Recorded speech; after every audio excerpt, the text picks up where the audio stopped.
Bharti Airtel पिछले कुछ समय से मोमेंटम में भी आया है और कुछ खबरें भी हैं स्टॉक को लेकर, जिसकी वजह से हमें एक्शन में दिख रहा है। तो आइए, क्या है ये खबरें, क्या जानना चाहिए आपको कंपनी के बारे में, ये पता करते हैं कुशल गुप्ता के साथ। कुशल, बताइए क्या चल रहा है भारती एयरटेल में लेटेस्ट।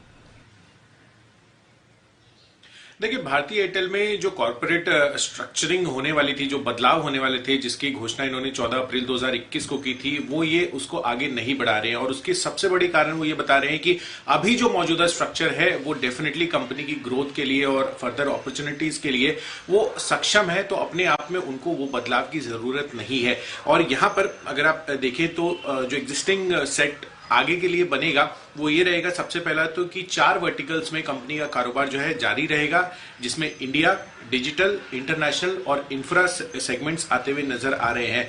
और यहां पर एक और चीज भी कही गई थी, जो सब्सिडियरी है, जो टेलीसोनिक नेटवर्क, जो 100% होली ओन सब्सिडियरी है, वो एयरटेल में मर्ज हो जाएगी और इससे कंपनी का जो ऑप्टिकल फाइबर एसेट्स कारोबार है वो कंसोलिडेट होता हुआ दिखेगा। तो एक अच्छा वर्टिकल ऑप्टिकल फाइबर सेगमेंट के लिए क्रिएट हो जाएगा इस सब्सिडियरी का एयरटेल में विलय होने के बाद। नेटल इंफ्रा दूसरी जो सब्सिडियरी है वो भी एयरटेल में मर्ज होती हुई दिखेगी, और जो इनका डीटीएच कारोबार है, जिसमें की कंपनी का नाम है भारतीय टेलीमीडिया, वो भी आगे चलकर एयरटेल में मर्ज होती हुई दिखेगी। तो ये 4 बड़े जो डेवलपमेंट्स हैं ये उन्होंने अपने प्रेस रिलीज में कहे थे। अब जो अप्रूव स्कीम थी 14 अप्रैल को जो अनाउंस की गई थी, उसमें यह था कि जो टेलीसोनिक नेटवर्क, नेटल इंफ्रा और एयरटेल डिजिटल है उसको भारतीय एयरटेल में मर्ज किया जाएगा। और दूसरा था टेलीकॉम कारोबार को डिमर्ज करके जो नई सब्सिडियरी इन्होंने क्रिएट की थी एयरटेल लिमिटेड, उसके अंदर ये डाइवर्ज किया जाएगा। तो ये 2 जो उन्होंने पहले से अप्रूव स्कीम लगाई थी वो अब नहीं लागू होगी, और जो मैंने एग्जिस्टिंग सेट ऑफ 3 या 4 स्टेप्स बताए हैं